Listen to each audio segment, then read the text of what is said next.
Bismillahirrahmanirrahim. Assalamualaikum warahmatullahi wabarakatuh. Alhamdulillah wassalatu wassalamu ala rasulillah wa ala alihi wa sahbihi wa mawalah. Wala hawla wala quwwata illa billah. Asyhadu an la ilaha illallah wa asyhadu anna Muhammadan abduhu wa rasuluhu la nabiyya ba'dah. Allahumma salli wa sallim wa barik ala nabiyina Muhammadin wa ala alihi wa sahbihi ajma'in. Amma ba'd. Saudara-saudara sekalian, ikhwan dan akhwat fillah yang dimuliakan Allah. Pertama, kita bersyukur kepada Allah Subhanahu wa taala atas nikmat iman, nikmat persaudaraan, ukhuwah, sehingga kita bisa bersilaturahim, kita bisa bermuwajjahah, kita bisa berkumpul untuk sama-sama duduk di majelis ilmu. Yang mudah-mudahan langkah-langkah kaki kita, niat kita mendapat ridho dan rahmat dari Allah Subhanahu wa taala. Dan mudah-mudahan juga kita termasuk orang yang digolongkan sebagai ahlul ilm, orang-orang yang cinta kepada ilmu, yang insya Allah nanti dengan sendirinya Allah Subhanahu wa taala mengangkat derajat kita. Saudara-saudara sekalian, pada pagi hari ini ya, saya berterima kasih pada teman-teman dari Teras Dakwah memberikan kesempatan untuk mengkaji ya, kita sama-sama mengkaji tentang gerakan Freemason, teosofi dan hubungannya dengan paham liberal di Indonesia. Memang ya, seperti yang tadi disampaikan oleh saudara moderator, kalau kita bicara tentang konspirasi, ya banyak orang yang justru menjadikan isu-isu konspirasi ini sebagai bahan olok-olokan ya, atau bahan, bahasa sekarangnya itu bahan nyinyiran ya. Sehingga kalau kita melakukan analisa terhadap sesuatu yang sifatnya misalnya terkait dengan serangan-serangan terhadap Islam, maka upaya-upaya kita itu cenderung dibenturkan dengan cara berpikir konspiratif dan sebagainya. Kita disebut orang yang malas berpikir, kita disebut orang yang mabuk konspirasi dan sebagainya. Memang ya, kita harus mengakui ada hal-hal yang terkadang dari umat Islamnya sendiri itu terlalu mensimplifikasi ya, mengkait-kaitkan atau mencocok-cocokkan sesuatu gitu ya. Atau kalau di era medsos ini kadang ada satu peristiwa yang sebenarnya memang ada peristiwanya, tetapi bumbunya itu lebih besar dari porsi peristiwa, dari fakta peristiwanya. Jadi kita disajikan oleh satu fakta peristiwa misalnya, tapi kalau sudah jatuh ke medsos ya, bumbunya itu lebih banyak ya, yang ngebumbuin tuh lebih banyak ketimbang porsi faktanya itu. Artinya memang saya ingin katakan bahwa yang terpenting gitu ya, yang terpenting kita bagi umat Islam itu dalam menghadapi sesuatu itu harus based on ilmu ya, basisnya itu harus ilmu. Basisnya bukan dugaan-dugaan, bukan kila wakala ya, bukan sakwa sangka, atau bukan cocok logi tadi ya, mudah mengaitkan sesuatu yang tanpa dasar ya. Nah, itu jangan seperti itu juga, sehingga kita akhirnya dipukul rata tuh, karena sering seperti itu yang terkait dengan konspirasi akhirnya dipukul rata, sehingga orang akan sungkan atau akan merasa tidak mau mengkaji sesuatu, menilai sesuatu, karena dikhawatirkan dengan benturan atau dibenturkan dengan isu-isu tentang konspirasi itu. Semalam di Masjid Gede Kauman saya sudah jelaskan ya, selama manusia hidup ya, manusia ini kan makhluk sosial, fitrah manusia itu makhluk sosial. Nah, selama manusia itu berinteraksi di ruang publik ya, berinteraksi dengan sesama, tidak mungkin bisa lepas dari apa yang disebut dengan konspirasi. Kita hidup kan punya kepentingan-kepentingan. Ya, saudara moderator punya kepentingan. Saya punya kepentingan. Antum semua punya kepentingan. Nah, bertemu di ruang publik ini, kepentingan-kepentingan tersebut yang terjadi apa? Yang terjadi adalah gesekan-gesekan kepentingan. Berusaha saling menguasai, berusaha saling mempengaruhi, ya, berusaha saling macam-macam. Nah, orang yang kemudian punya watak tidak baik, ya, akhirnya melakukan cara-cara misalnya yang tidak sesuai dengan fitrah kemanusiaan, menjegal, ya, melakukan kerusakan dan sebagainya.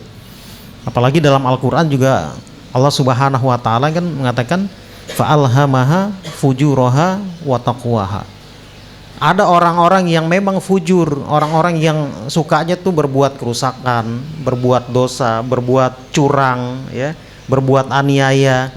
Ada orang yang jadi sifatnya tuh takwa, ya, melakukan perbaikan, ya, melakukan kebaikan. Nah, karena itu saya ingin katakan memang mustahil manusia yang hidup di ruang publik gitu ya kemudian bisa terlepas dari konspirasi itu atau dari kepentingan-kepentingan yang bertemu dalam ruang publik itu. Nggak mungkin, sangat sulit, ya. Karenanya kita bisa melihat ya bagaimana benturan-benturan kepentingan itu di tengah-tengah masyarakat, ya, yang terkadang berakibat pada hal-hal yang sifatnya merusak. Saya ambil contoh misalnya ya, sebelum masuk ke tema pembahasan kita, cabai, ya, cabai, tumbuhan cabai yang itu kan, cabai ini bukan tumbuhan yang asing. Ini tumbuh di ladang-ladang rumah kita, ya, di belakang rumah kita, di tempat-tempat pekarangan kita. Tetapi kenapa misalnya harganya begitu melonjak tinggi? Ya pasti kan ada yang bermain, ya, ada mafianya, ada tengkulaknya, ya, ada kebijakan pasarnya yang bermain sehingga yang seharusnya bisa didapat dengan murah mahal. Ya, kan nggak bisa kita lepas dari hal-hal seperti itu.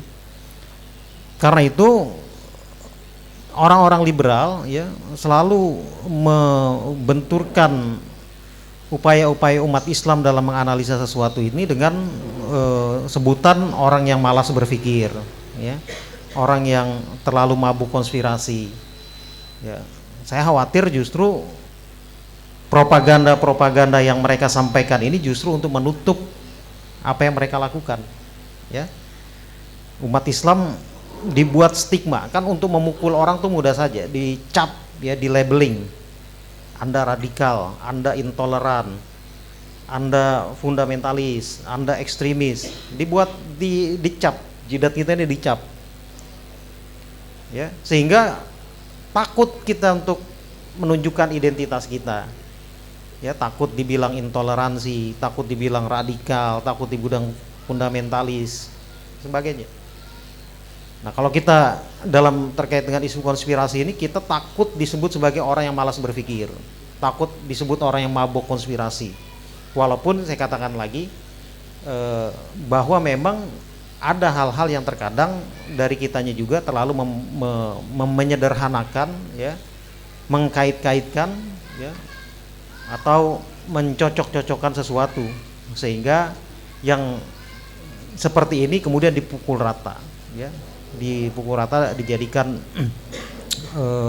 stigma terhadap umat Islam. Nah, saudara sekalian yang dimuliakan Allah, ya, panitia memberi tema diskusi kita atau kajian kita pada pagi hari ini, membongkar makar Freemason dan liberal di Indonesia. Nah, ini yang ada di layar depan kita, itu membongkar makar Freemason dan Teosofi, karena dua organisasi ini kaitannya erat, ya, terutama dengan propaganda paham sekularisme, pluralisme, dan liberalisme, atau yang disingkat dengan paham sepilis. Nah ini kalau kita lihat di depan ini logo organisasi mereka ya. JIL ini sebenarnya kan hanya sebagian kecil ya, sebagian kecil dari kelompok liberal. Yang lainnya kan banyak ya. Nah JIL ini karena dia yang lebih dulu tuh lebih apa namanya, lebih santer di media, ya itu yang kita sorot. Padahal yang lebih apa liberal dari JIL mungkin juga banyak ya. Tapi ini kita ambil satu contoh lah. Nah itu ada ini logo mereka ya, yang di atas itu logo teosofi ya, logo penyatuan agama-agama, itu simbol penyatuan agama-agama. Kemudian mereka punya moto, there is no religion higher than truth, tidak ada agama yang lebih tinggi melainkan kebenaran. Jadi agama apapun selama mengajarkan kebenaran, mengajarkan kebaikan, maka menurut teosofi itu sama. Nah, kemudian kalau ini logo jaringan Islam liberal ya, walaupun belakangan ini aktivitas jaringan Islam liberal itu sudah sangat menurun sekali ya, bahkan di Utan Kayu itu udah jarang orang-orang mereka pada berkumpul ya. Ini bahkan sekarang mereka lebih sibuk rebutan kursi ya, rebutan jabatan di pemerintahan ya, rebutan di ranah politik ya. Ini membuktikan kebenaran firman Allah, wa tahsabuhum jami'an wa qulubuhum syatta. Kita mengira mereka nih kompak bersatu, padahal hati mereka tuh tercerai-berai karena yang ada di mereka itu adalah kepentingan dunia ya, kepentingan dunia, bukan kepentingan akhirat ya. Imanuhum fi proyekihim, ya, iman mereka tuh tergantung proyeknya, atau imanuhum fi amplofihim, iman mereka tuh tergantung amplop mereka. Dan ini alhamdulillah ya, aktivitas mereka sekarang sudah mulai menurun, walaupun belakangan sempat naik ketika isu tentang milkul yamin ya, tentang milkul yamin dalam Islam yang diambil dari disertasi ya, di IAIN ya, atau di UIN. Nah, itu sempat naik lagi tuh isu tentang liberalisme. Tapi belakangan secara umum mereka tidak tidak bergeliat lagi. Bahkan ya sebenarnya mereka tuh kan kelompok kecil, segelintir orang saja ya, segelintir orang saja, tetapi karena dia menguasai media, karena punya funding yang kuat ya, pendanaan yang kuat, kemudian mampu mempropagandakan ide-ide mereka, sehingga kelompok yang kecil ini seolah-olah besar ya, karena ditopang oleh media tadi, ditopang oleh funding ya, kemudian ditopang oleh kemampuan mereka untuk mempropagandakan ide-ide mereka ya. Ini yang saya pikir akhirnya sekelompok kecil ini suaranya besar, suaranya nyaring. Nah kalau yang sebelah sana itu logo atau simbol atau lambang Freemason yang saya foto di pemakaman Peneleh di Surabaya. Jadi di Surabaya itu, di Peneleh itu ada makam Belanda, diantaranya banyak makam anggota-anggota Freemason ya. Nah, apa itu Freemason? Pertama, ini dari keterangan Dennis Lombard ya, seorang sejarawan, penulis Nusa Jawa Silang Budaya. Ini buku yang sangat terkenal ya, ada 3 jilid. Dikatakan Freemason itu organisasi rahasia intelektual liberal Eropa sejak abad ke-18 yang pada umumnya memperjuangkan sekularisasi negara dan pemerintahan dan mengupayakan kehidupan berbudaya modern. Nah, jadi menurut Dennis Lombard ya, Freemason ini memang awalnya itu ya dari kelompok liberal Eropa yang berusaha untuk memisahkan antara gereja dengan negara atau gereja dengan politik. Ya, ini awalnya seperti itu. Nah, kemudian baru menyasar ke kelompok yang lainnya, termasuk ke umat Islam yang pada umumnya memperjuangkan sekularisasi negara dan pemerintahan dan kehidupan berbudaya modern. Ini definisi Freemason.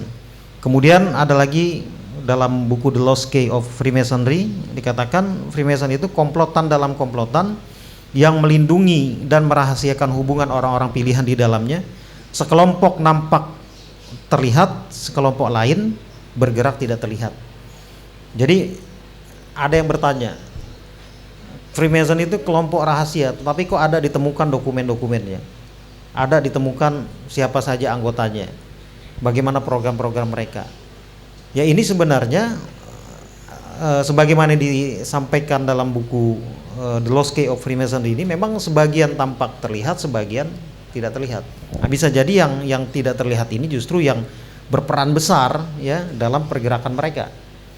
Artinya orang yang berada di balik layar itu lebih berbahaya ketimbang orang yang operator di lapangan ya.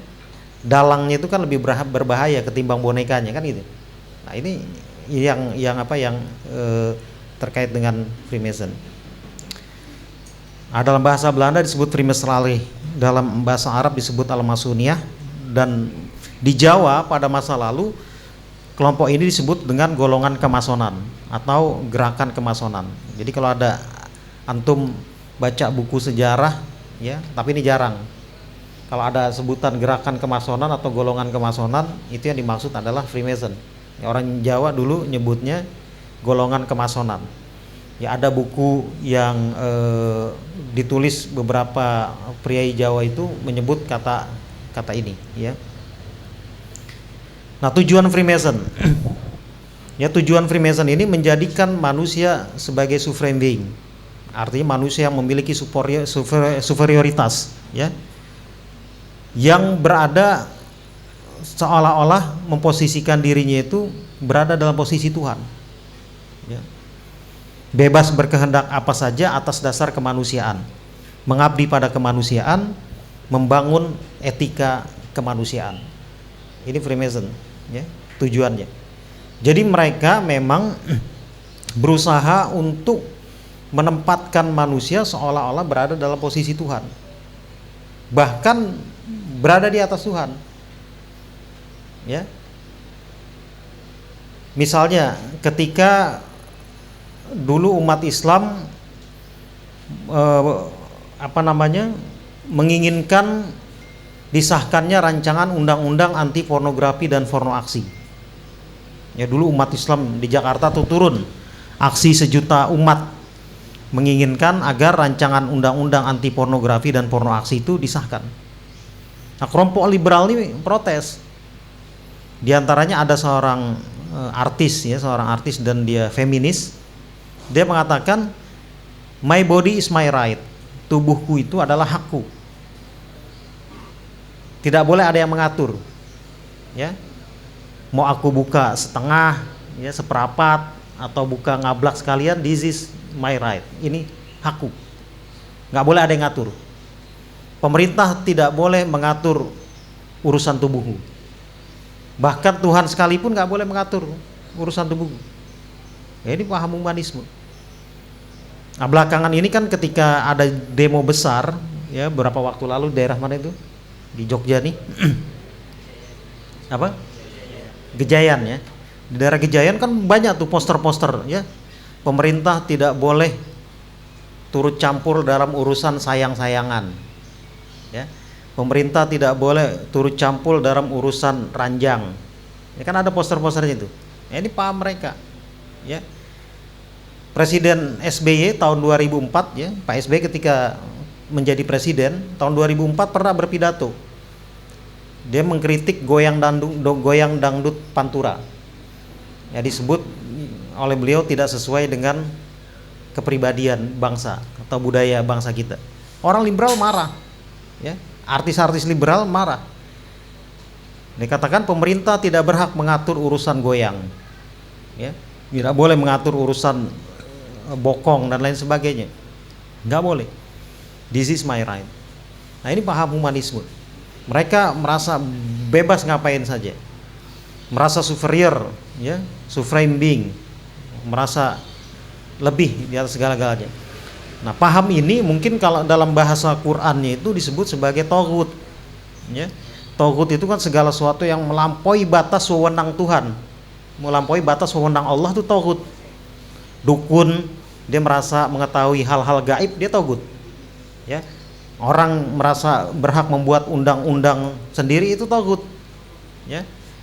Merasa mampu memprediksi kejadian yang akan datang, ya, kejadian hal-hal yang gaib yang akan datang.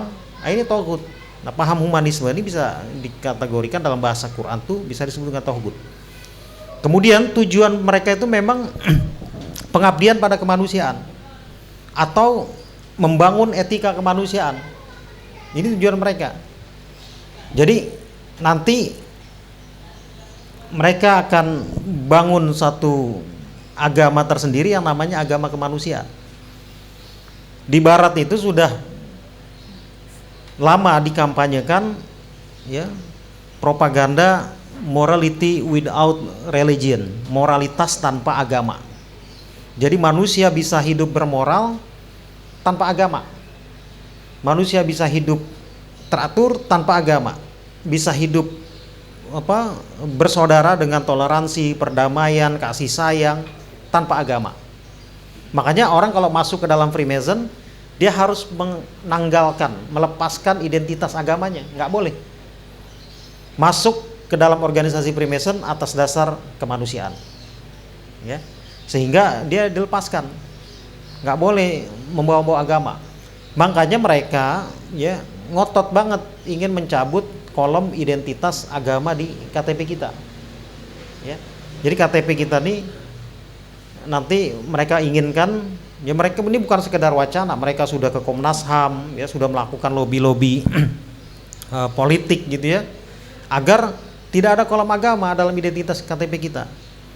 Padahal kalau itu terjadi gitu, ya, di KTP kita nih nggak ada kolom agama, tiba-tiba misalnya suatu ketika ada orang kecelakaan di daerah Tarutung di Sumatera Utara. Kalau orang kecelakaan tuh yang pertama kali dilihat apanya? Identitasnya kan, KTP-nya. Dilihat agamanya nggak ada. Yang dihubungi nggak ada.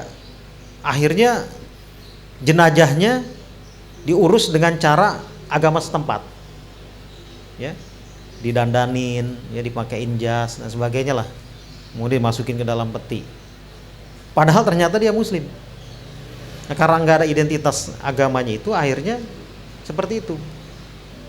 Nah, mereka berusaha bagaimana agama itu disingkirkan, kemudian kita itu hidup hanya atas dasar kemanusiaan, ya. Inilah yang disebut dengan paham humanisme sekular.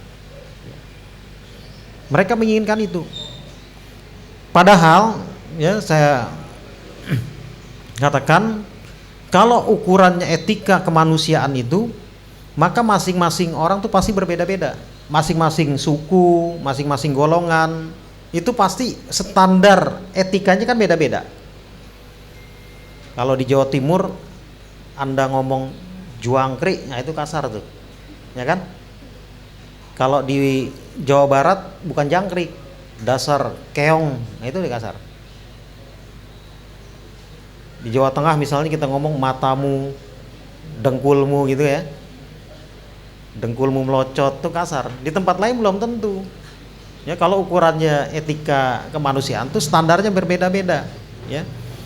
Saya pernah punya kawan orang Afrika, ya, orang Afrika asli dari Mali.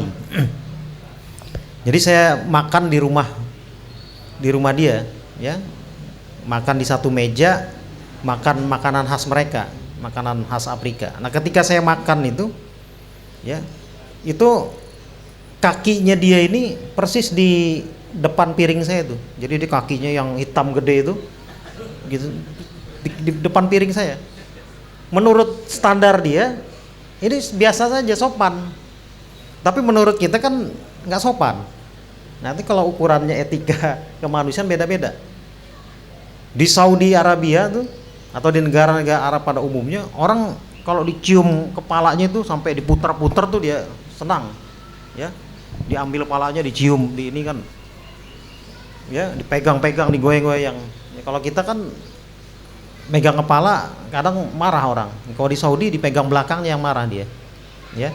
Nah, itu standar etika kemanusiaan itu berbeda. Dan ini bukan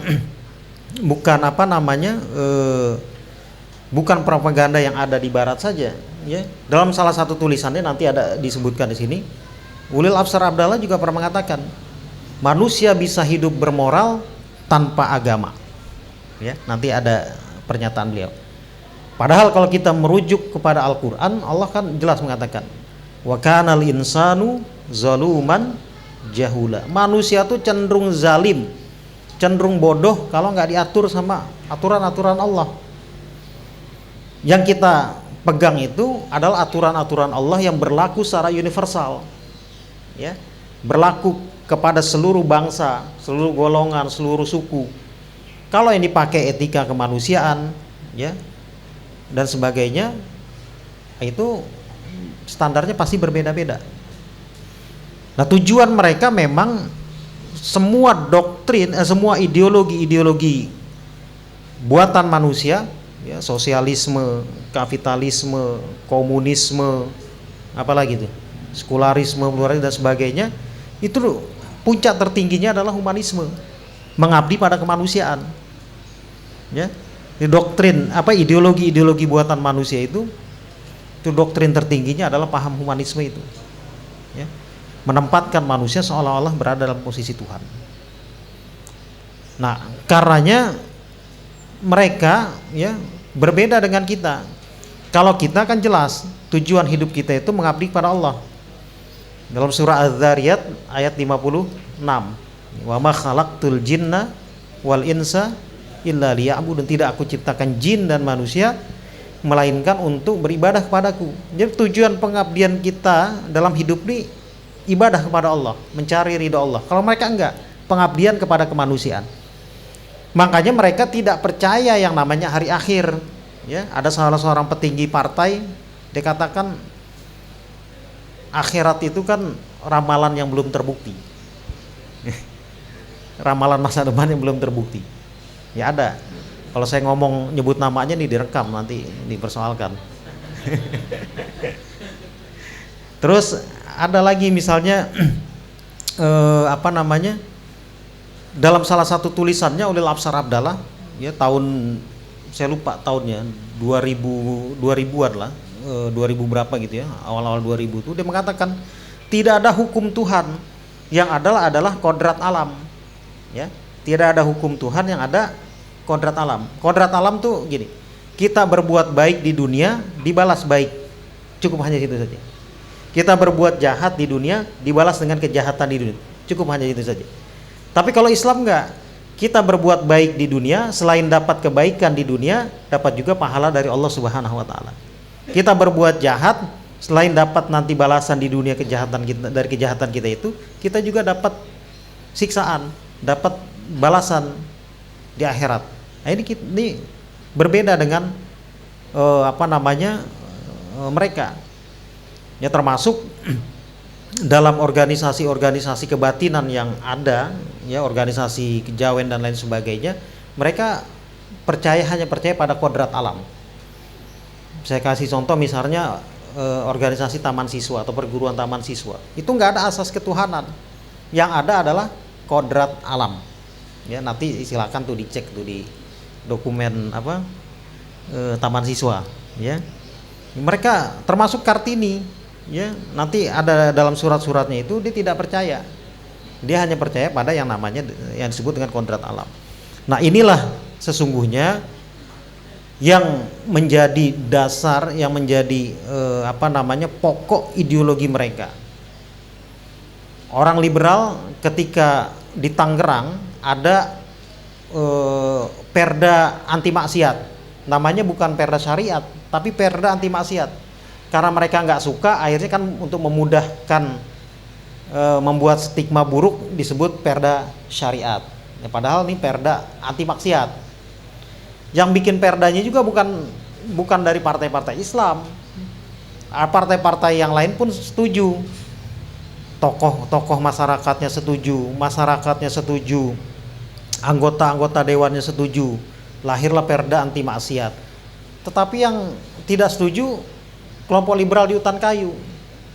Dia mengatakan aturan manapun kalau bertentangan dengan martabat kemanusiaan maka harus ditolak. Seorang pelacur yang dia melacurkan diri untuk menghidupi keluarganya, menafkahi keluarganya, maka sungguhnya dia sedang berjihad untuk menafkahi keluarganya.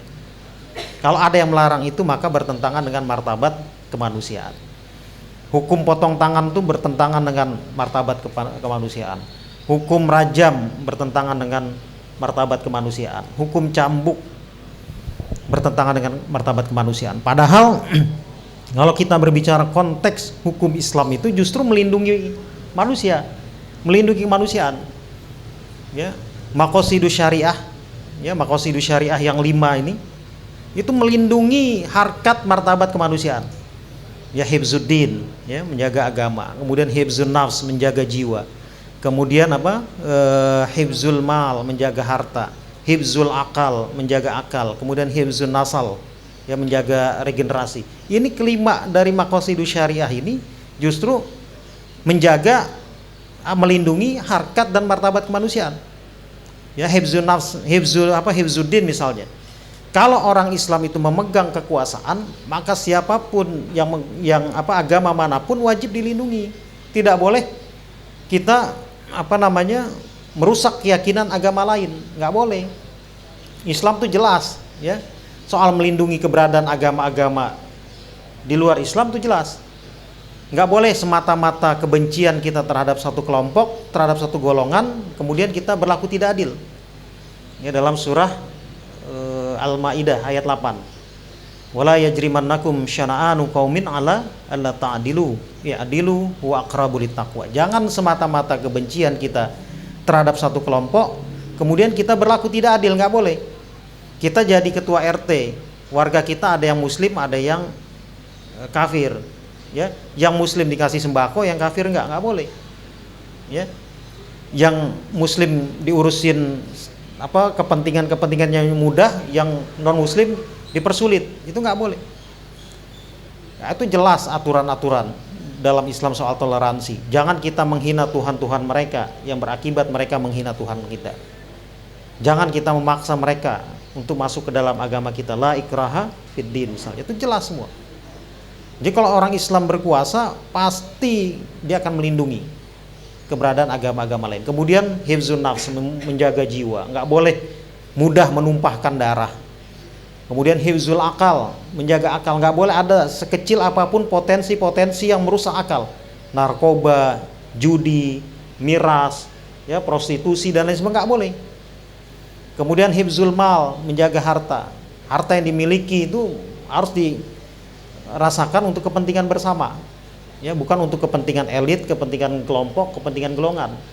Kemudian hifzun nasal, nggak boleh ada upaya-upaya yang merusak regenerasi seperti LGBT itu, lesbian, gay, biseksual dan transgender, nggak boleh.